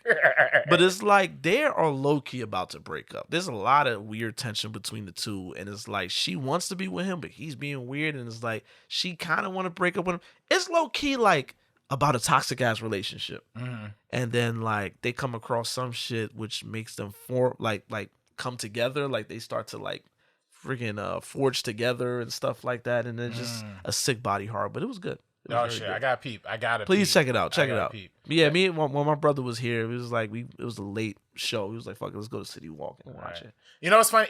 That movie, it played for so long, and I literally kept clicking on it. I didn't see it, but I gotta applaud Neon for keeping they movies in theaters for as long as they. Because A24, they'll do a little quick drop in for 2 weeks, and then like week 3 is out. Yeah, you know A24 move weird. They move weird, but they got legs though, because people still come out to see they shit. Yeah, and there's sometimes where their movies do stay in for a long time. Like Materialist stayed in theaters for a super long time. Mm-hmm. It just depends on their movies, but you think they trying to campaign those movies? I think for some of those movies, for some of them that are like. They try to build a little buzz through the limited release. Yeah. See how that buzz goes. They'll throw it out wide, and then see how that wide does. And then if it got legs, like I think the only reason they kept Materialist out was because it had legs. Yeah. Because honestly, they probably figured they could get double promo from Pedro Pascal. You know, doing the Fantastic Four thing. Yeah. So. But yeah, no, that was shit. I've been meaning to watch together though. It's funny, they've been doing those little publicity stunts too. I don't know if you've seen Dave Franco and his girl. They be in Hollywood like randomly making out like I've never like seen on that. corners. But it's like it was in the lead up to the movie, so it's clearly like promo, like you know what I'm saying. Yeah, I didn't know that. Yeah, they'll just be like randomly in like Beverly Hills, just like doing some weird shit. But it's like speaking of Franco, where's James Franco? He's still hiding. Shit. He's still hiding. You gotta hide out for a little longer, buddy. You know, he ain't gonna have. He might be toast. You know, like he might be toast. And we only know what we know. Imagine what we don't know. Because he is low. Yeah, nah. Even Shia LaBeouf came back. Like, come on, Shia LaBeouf could come back. They trying to get R. Kelly out of jail. Yeah. This is a lot of. Some people is just getting. They just about to be back in the spotlight. Where are you? Right. What did you do? Yeah, where did Frank? We really got. I might not want to know what you did, bro. Yeah. If it's bad when Seth Rogen was like, "Yo, we just not friends no more." Yeah, Seth Rogen was like, "Nah," he pieced him out. Like, "Yeah, I'm good." Like, woo. Yeah. That's how it be, man. Sheesh, you know, you fuck around, find out. Yeah, man. Yeah, man. I don't know if you saw Caught Stealing from Caught Stealing. I know people that worked on that film. Mm-hmm. The trailers didn't sell me, but I've been hearing good things about it, and I might want to go check it out. I want to check it out soon. Yeah, I'll say it's a great film. Okay. It's a great film. Okay. The trailers. It's funny. Sometimes trailers don't really sell the tone of the movie. This one actually kind of sold the tone pretty on point, but it is a litlittle darker than like you would think. I mean, it's just like I don't want to spoil it, but there's a pretty surmisable body count. That by the end of the movie is like, damn, okay. But that being said, though, it is very entertaining. It's kind of funny. It was giving me a Guy Ritchie vibes. It's very Guy Ritchie. It's from Darren Aronofsky too. So which for him it was just like, oh wow, okay. Yeah, he was trying to go commercial. You can tell he's like, I kind of want to make a hit. Yeah, yeah, I see that, but it's not doing well. It wasn't. It wasn't. But it was good. It was good and it was entertaining. Okay, so I will say that. So Zoe Kravitz still don't have a black co-lead she could be in love with, huh? I guess not since Dope, you know, with Shameik Moore. That's right. Yeah. Damn, Shameik Moore, she had enough. She was like, oh, enough of these brothers. Shameik Moore was a lot. He probably was calling her on off days and shit. Remember that time we kissed on set? He was like, yo, bro, what? He kicking his feet up in the air on the phone. Like, yo, leave Zoe alone, bro. Yeah, nasty work. I would say she had an amazing sex scene. This is sex scene. Yeah. Like a real sex scene? Yeah. Well, actually, I don't even know if they like really doing it. No, of course. But I can see stuff? Yeah, there's stuff. All right, cool. There's stuff to watch. Yes. Stuff to see, you know? Yes, I'm going to go see the movie.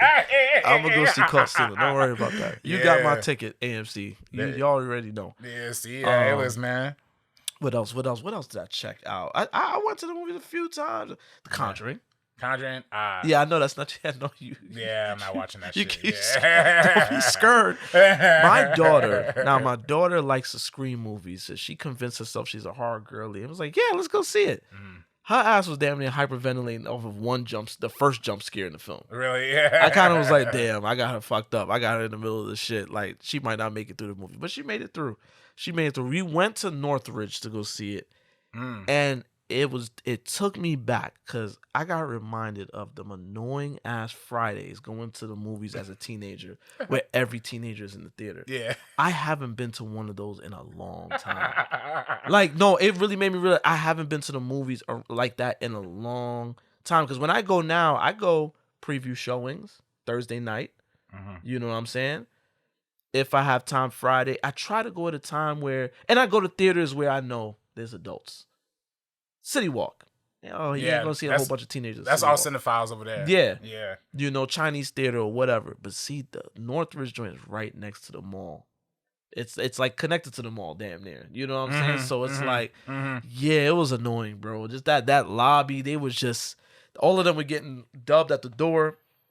Because they're showing their A-list. They don't have no ID. They using somebody else's A-list. Line long as hell. I'm like, yo, come on. Like, I'm trying to get in this damn theater. Then we get in the theater, motherfuckers want to be on their phone. They want to be talking. And typical annoying kitty shit, man. And I think I told my brother about it. He was like, oh, that's like us. No. I was always well behaved. I'm lying a little bit. Like, we used to be wild in the theaters too, but they was bugging, man. But but this Conjuring film, I can say this Conjuring film is better than the last. Really? I don't think the last one is bad, but it just wasn't.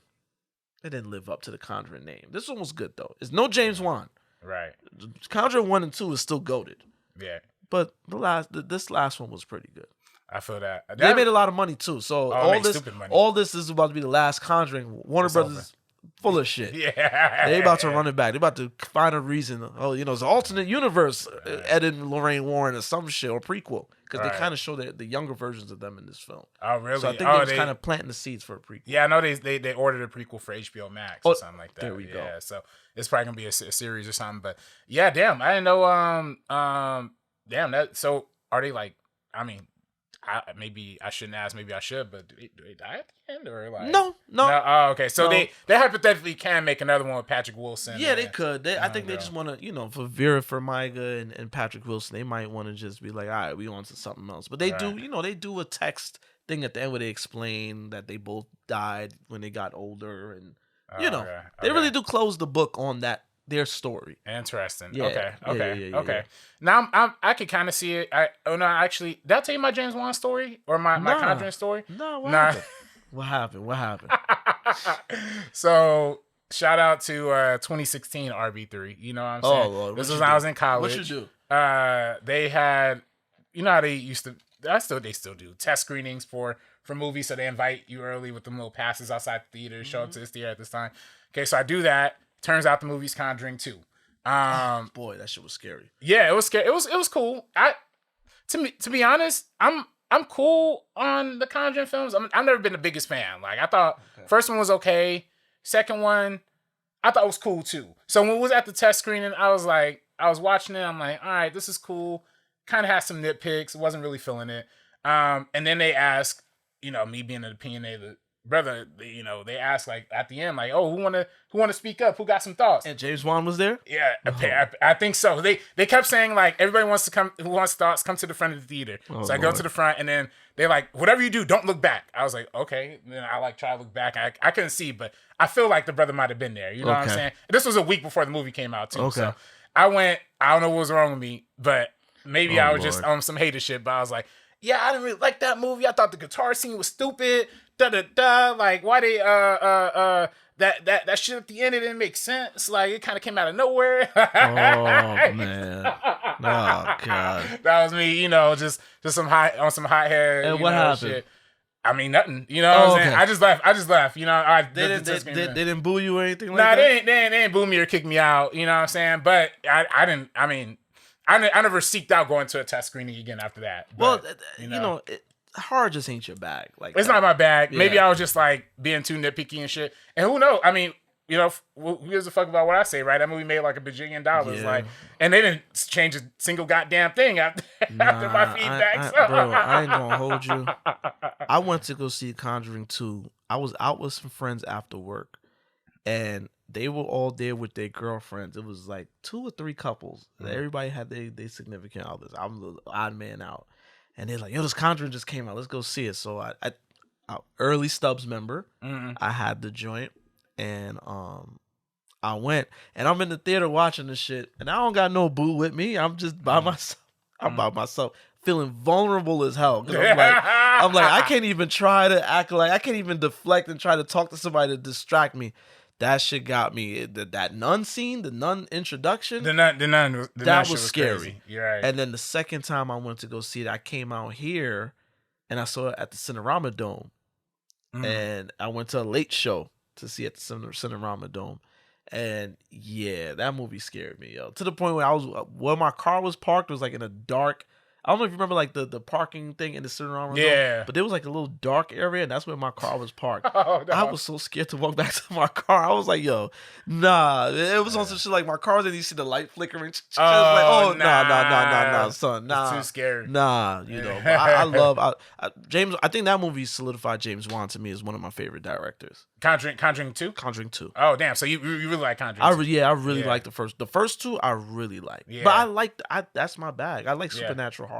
Nah, I'm with that. I'm with that. Yeah, the first two were cool, man. The Nun movie was kind of trash. Oh, trash. The second one was better. I didn't even see a second one. It's better, but that first Nun movie is garbage. Like garbage.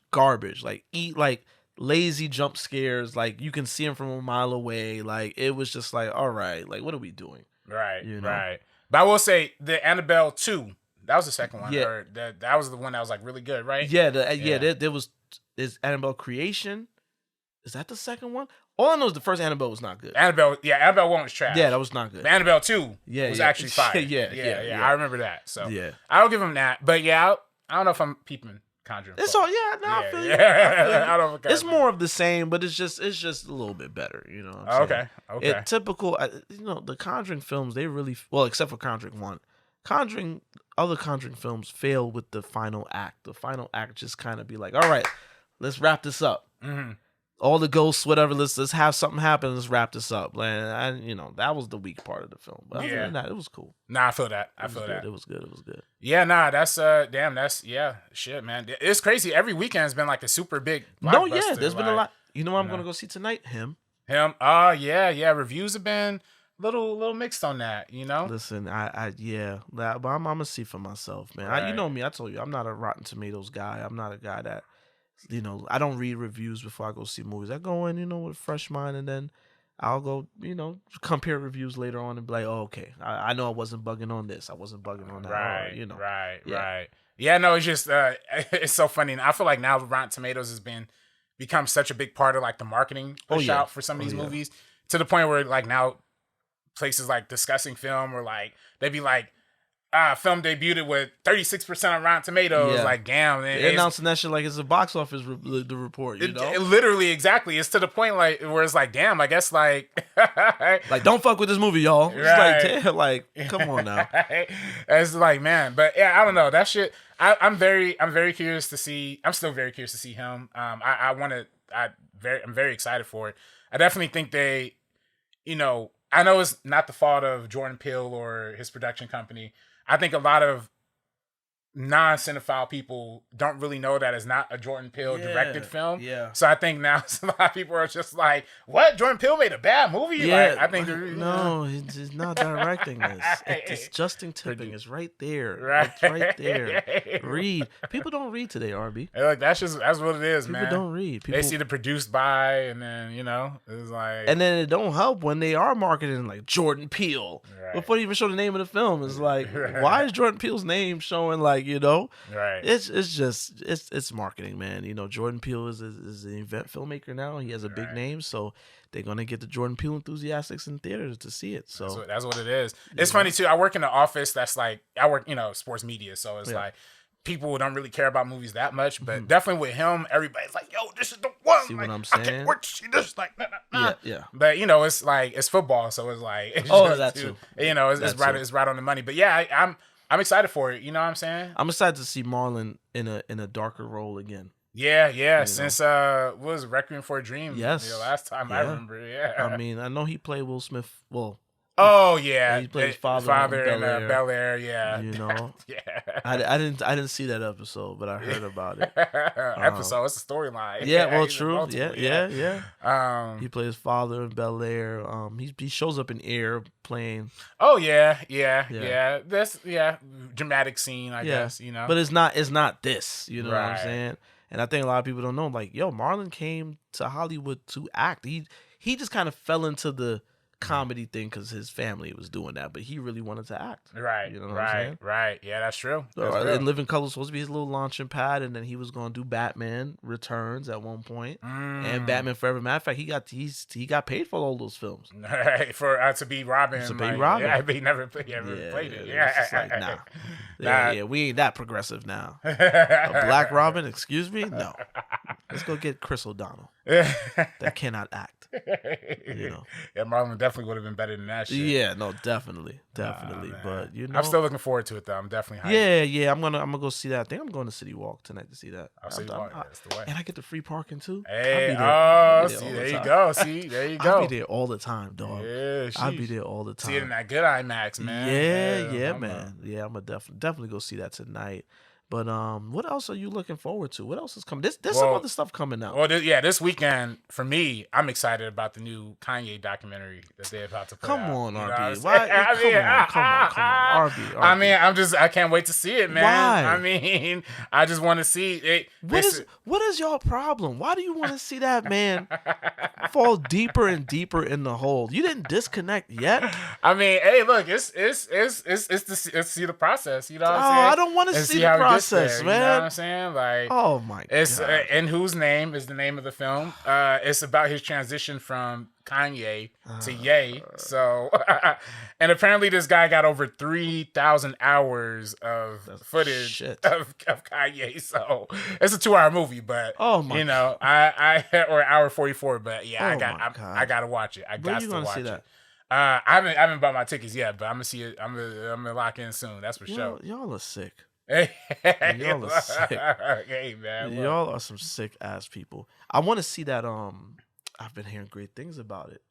Leonardo DiCaprio. One battle after another. Yeah, that's been my most anticipated all year. That trailer was different. That's why I was but then I started warming up to it. I was just like, oh, okay, I got to, Tiana Taylor, right, Regina Hall. Yeah, this is definitely my most anticipated of the year. I don't know if I say on this podcast, but my top 3 filmmakers of all time, at least American, I should say. I don't know about a bunch of international guys, but top 3 American filmmakers: Spielberg, Spike Lee, Paul Thomas Anderson. You know what I'm saying? So it's like I'm getting 2 out of 3 in 1 year. Like, yeah. I mean, good, man. I mean, good. And they said Spielberg coming next year with something. Yeah, a new Alien film, which is like, oh shit, he's making this Alien back. Okay. Yeah, man. But one battle after another. I mean, the reviews have been too good. The people saying best movie of the year. Yeah. I'm staying away from them because it's really like when it gets to that point, it's just like all right, let me stay away from it because that might fuck me up. You know what I'm saying? But I will say though, like the gas is high. I would like to see more reactions from Black critics. You know what I'm saying? Yeah. Like especially Black women critics, because I'm curious to see. A lot of white dudes are saying this is great.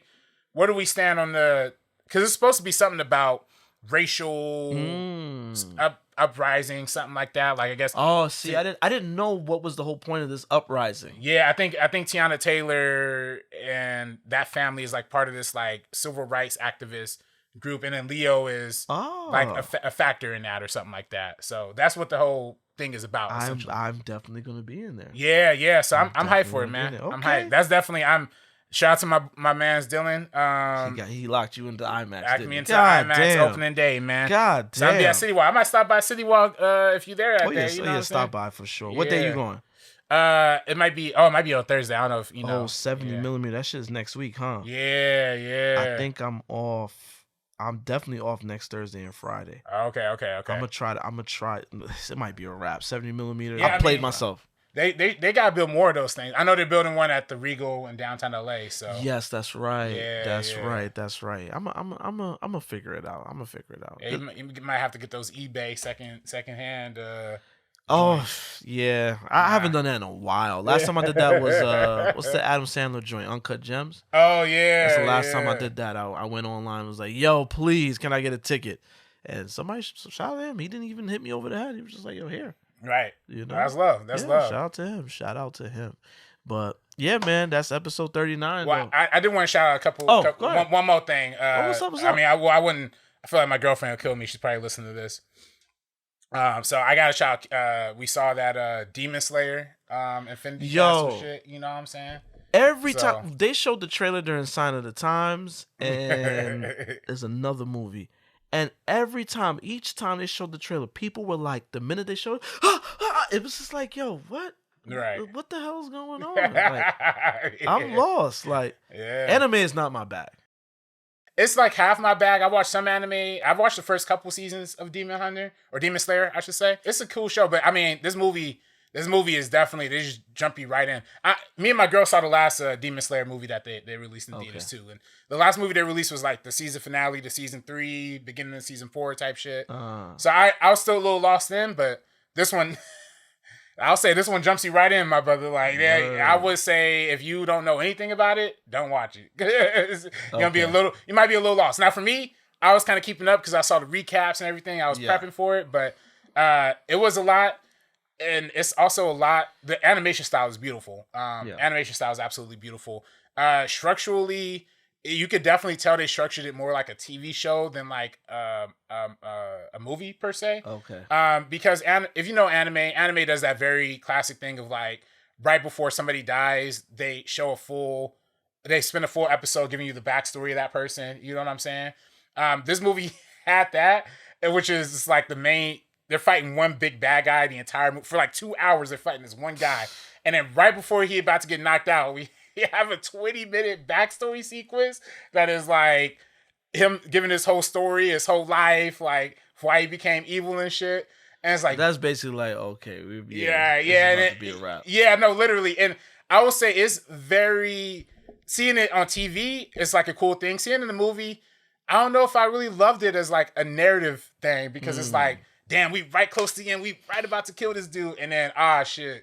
We got to spend 20 minutes learning about how he got here. And then literally 5 minutes later, he's dead. And then the movie's over. Movie's over. Like, okay. I'm like, damn, that was a weird structured choice. That's odd. Know? Yeah, but it's part of the anime. It's part of the culture. Yeah, listen, no hate. Yeah. It's just, last anime I was fully invested in was like Dragon Ball Z. Dragon Ball Z, and Pokemon. Just forget that is the anime. Pokemon, like that's anime. When I was my daughter's age, that's the last time I was watching anime. So yeah, I'm good on it. But yeah, people were just like audibly excited to see the trailer. I was like, what the hell? Both screenings. I'm like, what the hell's going on? Yeah, it's a hype fan base.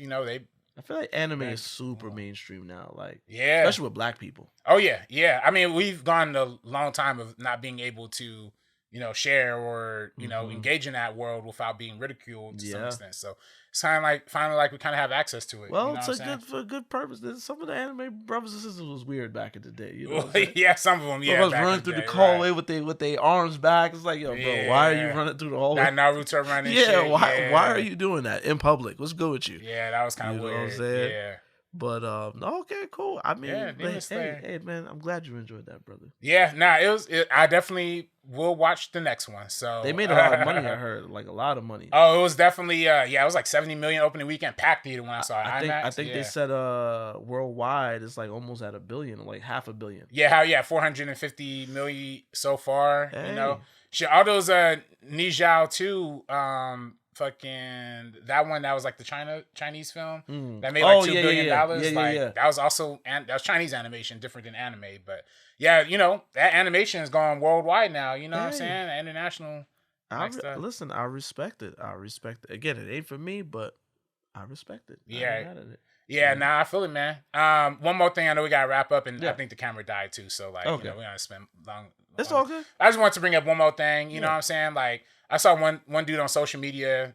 Shout out to him, and this is really no offense to this brother because he was just giving advice for people trying to get into the industry and stuff like that.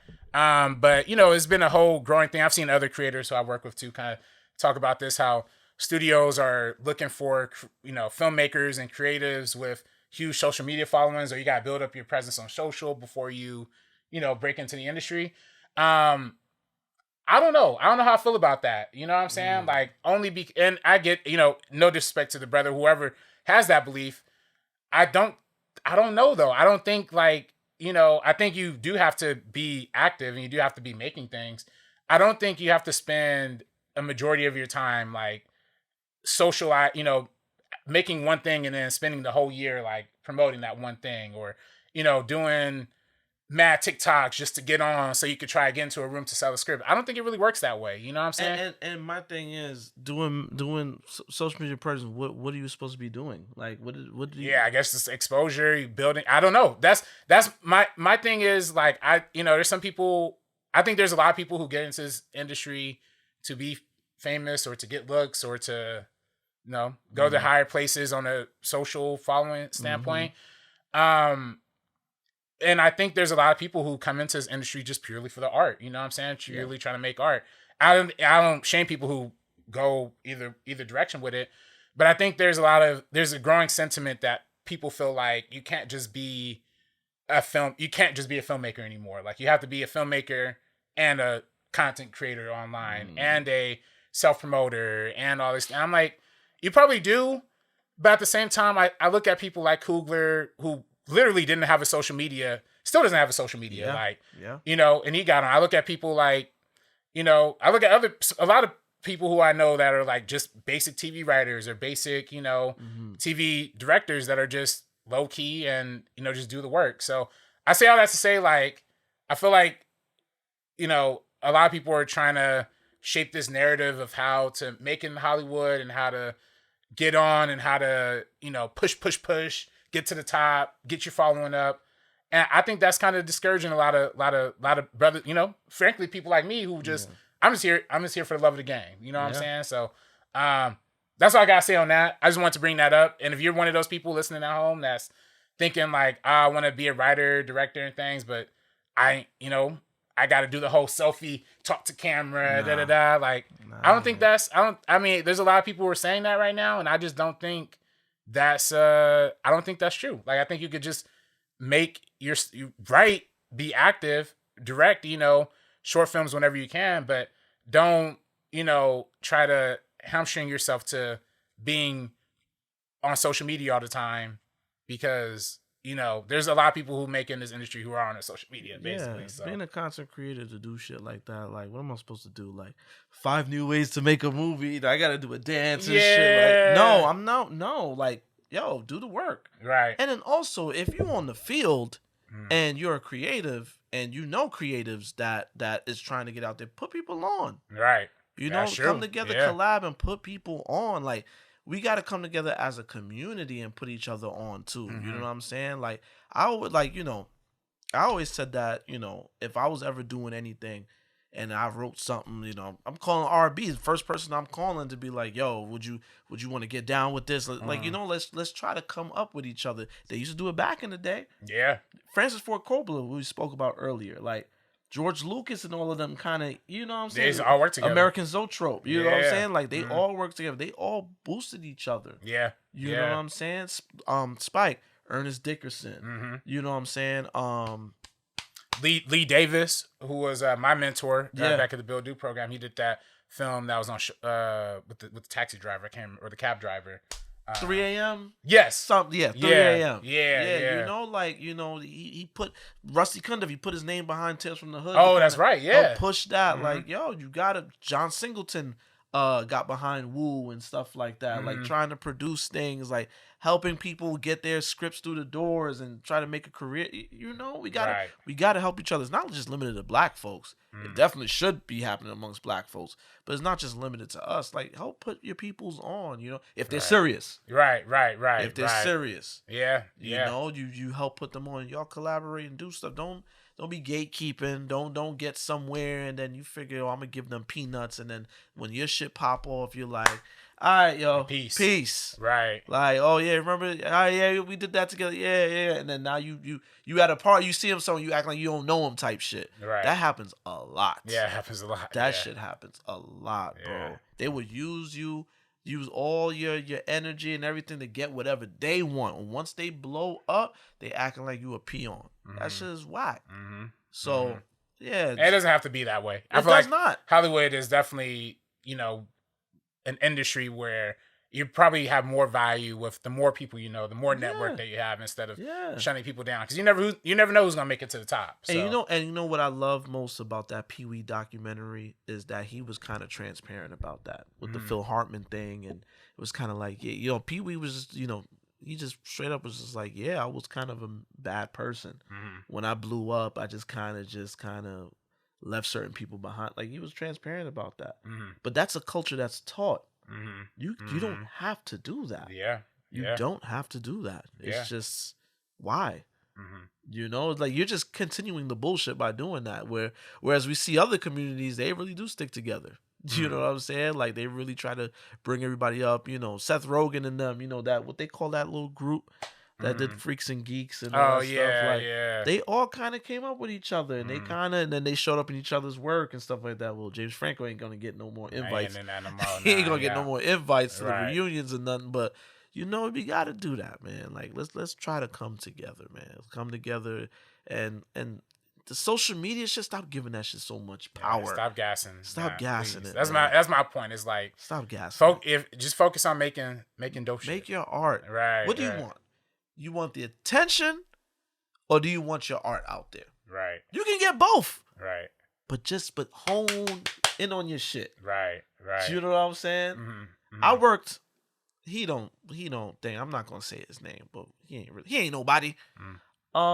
There's a dude that he ended up on a show on A&E, rapper dude, but he ended up on like a prison reality show on A&E. Interesting. Back in the day, he was trying to dabble in film. He made a film. It was terrible. Not Cameron. No. Actually, it's funny you say that. He's fake associated. But anywho. Because he was claiming Dipset for a little bit. Whatever. I don't know how. Yeah, whatever.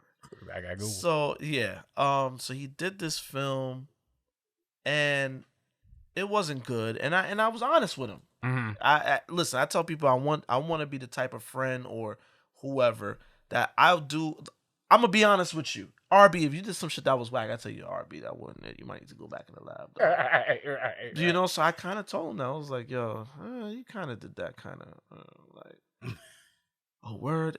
Gave him some notes. He said that he hired me. He wanted to hire me as a director for his next film. Director, writer for his next film. Cool. I started to write a little bit, and then I was trying to be more collaborative with him. I was trying to work with him. Like, this was me being on a humble. You know what I'm saying? I could have really just went and did my own thing, but I said, let me work with him to try to get the right tone. And he wasn't as collaborative. And then, I don't know, I guess I was moving too slow for him, because next thing I knew, I'm like, hey guys, when we trying to shoot this? And I got no answer. And then I got an answer from somebody that was like, yeah, it's this weekend. And I'm just like, wait, what? Huh? Hey, yo. What the hell? Right. Like, I told him we should do rehearsals and stuff, because his film, you could tell when they got in front of the camera, it was the first time they had read those lines. It was one of those things. Oh, damn. You could tell that it was the first, they had just read them lines like right before they call action. And that was probably the first take they used. Maybe the second take they used. You know what I'm saying? And it fell apart. The movie ended up coming out. Oddly enough, some of my script made it into the film. Really? Yeah. Oh, shit. Some of my script. There's a whole sequence that I wrote that made it into the film. And I said, this is interesting. This is interesting. But I didn't trip. I said, yo, you know what? Take that on the chin. Right. You know what I'm saying? But it showed me, and he's been doing films since. And, they'll be on Tubi. They're Tubi level films. But he's talking about himself as this actor, this that I do this, I do that. Like, he's just talking about himself, and nobody's watching these films for real. Nobody knows who he is. This A&E documentary, this A&E reality show is probably his biggest look. And I'm not saying this to sound like a hater. Whoever's listening to this, some of y'all know who I'm talking about. But he's doing it for the show. He ain't doing it for the love of the game. You know what I'm saying? He's doing it for the show. He even did an interview with a fake publication, and I know it's a fake publication. but he was promoting it like it was like, bro, who is this Chat GBT? You asked yourself questions and you answered it like some easy layups, bro. It was bad. Like it's bad, but some people live for that, and unfortunately, there's a lot of that in the game in many different industries. You know, my brother is a DJ. He sends me, we send each other clips all the time of DJs, girls twerk. I'm not hating on women DJs. I'm not. But when you take your hands off the set and start twerking, and it's just like, what are we? You get in front of the stage, in front of the set, you throwing ass. What are you doing? Are you throwing ass or you DJing? Yeah. What is going on? The game is fucked up everywhere, bro. Yeah. Everybody wants to be the entertainer, but don't nobody want to hone in. You know what I'm saying? So you telling directors to make content and do all this other extra shit. No, have them hone in. You know? Yeah, that's my only thing. Is like, yeah, you can use the social media to pop off as a personality, but the art's always gonna be the art, no matter how many followers you get. Not everybody's Chris Stuckman, all right? Not everybody can do that. Right. Not everybody could go from making content like that and straight, you know, or the guys from Talk to Me. But even that, that was their work. It was their art. Right. And they were making films like all in that time. Like I just think people are like, you know, I gotta, you know, which I get. Like you know, a lot of people want to promote themselves, promote their brand, promote who they're about, and it's easier to sell things. You know what I'm saying? But at the same time, it's like, you know, if you're telling somebody that's the only way they could get on, I don't think so. Like I just flat out just don't agree with that. I think people can find your own way, find your own path, and let that be authentic, and then you're gonna succeed either way. So, but that's all me, man. I just saw that dude talking on TikTok. All respect to him. I have no idea who he is. Yeah, listen, whoever his brother is, all respect to you. That's your perspective. I also believe in there not being a definitive way to get into anything. Yeah. You know, Eddie Murphy says it best. He says, whenever people ask me for advice, I don't give them any because everybody's path is different. You know, the one thing that stays consistent, do the work. Do the work. Bust your ass. Do the work. You can't just be bullshitting and thinking, oh, it's going to pop. I'm going to be this. No, do the work, man. Like, really, really honing in. Doing the work, there's going to be a lot of L's taken. There's going to be a lot of loss, all that stuff. Yeah. All of that. That all comes with the territory. Nobody comes out the gate with, this is the first time I touch a camera, boom, blockbuster film. Are you fucking kidding me? Yeah, never happens. That should never happen. Right. Never happened. Yeah. The breakout successes, we don't see their losses. Right, because they had a lot of losses going up into that success. We don't see those losses. Then them losses made them become the bosses that they went on to become. Yep. That's it. Yep, indeed. Yeah, that's real. That's really how it be. Yeah, my bad. You know, for the tangent towards the end of the episode. Yeah. You know what I'm saying? But I just wanted to bring that up for any future creatives or anything out there. Listen, you know bro, what I'm saying? we have an audience that they probably thinking this shit right now. They probably aspiring writers, directors, whoever. They trying to break into the business. They see us and they're like, oh, there's somewhere in the business. Let me fuck with them, and they might need to hear that. Right. Granted, I'm not in the business, so and whoever this guy is, he probably is more. Nah, but you know what I mean. Yeah, exactly. You know, we kind of in the loop. Yeah. RB, let's stop doing that. Right. Listen. We around. Yeah. Listen, I go into these rooms and it'd be full of nothing but Nepo babies. Yeah, and then it'd be me. True. Yeah. You know what I'm saying? Yeah. And sometimes I gotta remember, oh shit, I really got here through hard work. I'm able to get in a room that not a lot of people can come in off the street. You too, RB. Yeah. No, honestly, so let's claim it. We are in the business. We might not be in Hollywood. You know, we might not be making the calls, but we in the business. So let's call it like it is. Even if I'm doing some temporary work right now at City Walk and shit. Yeah, nah, same here with me. Same here. We're all pushing to that next step. We all pushing. Right. But all I know is that when we do pop, we gonna pop at some point. With whatever it is we want to do, we gonna pop, and then there's gonna be. Then you gonna get the backstory of all the L's we have to take, all the funny people that switched up on us. All of that comes with it, bro. It comes with it, man.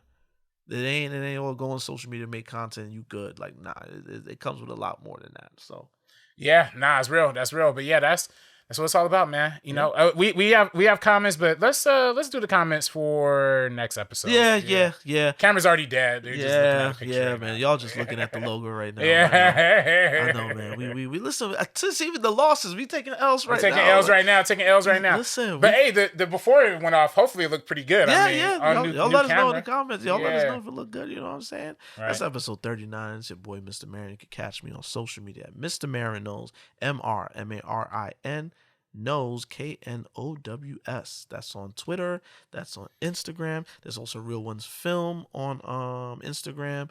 And RB, let the people know where they can find you. You can follow me on Twitter and Instagram at Director RB3. Stay tuned in for Urban Luxury series. Yes, we need some updates. Yeah. The Urban Space Cowboy, we're pretty much done now. It's just color, sound, music's all getting worked on. So all right. Trailers coming soon. Stay on the lookout for that. Poster's already out. So all right. And then also my boy Dylan, he's got his film Landmark Perugia, which I produced. Nice. Poster just came out for that. Okay. I think that one's actually going to be out in like 2026. So, okay. All right, man. Well, that's it. And we'll catch you soon. Hopefully soon. You know, we're going to try to work some things out and do this more consistently again. You know what I'm saying? Yeah. But thank you for listening. Thank you for waiting for us and telling us to come back and all of that. We do this for y'all. So peace. Coming soon to a theater near you.